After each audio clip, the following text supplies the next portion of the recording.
ભુજના આરટીઓ સર્કલને નાનું કરવાની પ્રક્રિયા શરૂ થઈ ગઈ છે।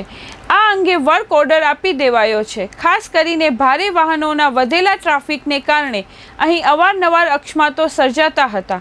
મોટું સર્કલ હોવાના કારણે વાહન ચાલકોને અવરજવર કરવામાં મુશ્કેલી ઊભી થતી હતી। અકસ્માતોના વધતા બનાવોને ધ્યાનમાં રાખીને સર્કલ નાનું કરવાનો નિર્ણય લેવામાં આવ્યો છે।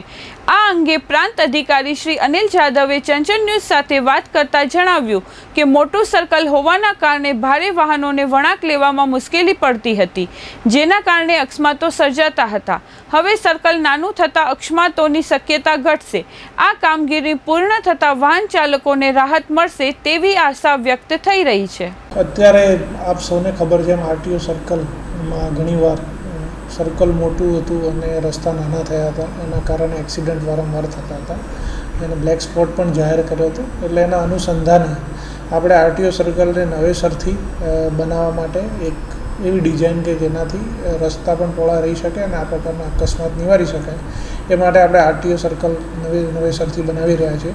ટોટલ જે આ સર્કલ છે એનો વર્ક ઓર્ડર અપાઈ ગયો છે અને 3 મહિનામાં આ કામ પૂર્ણ થશે।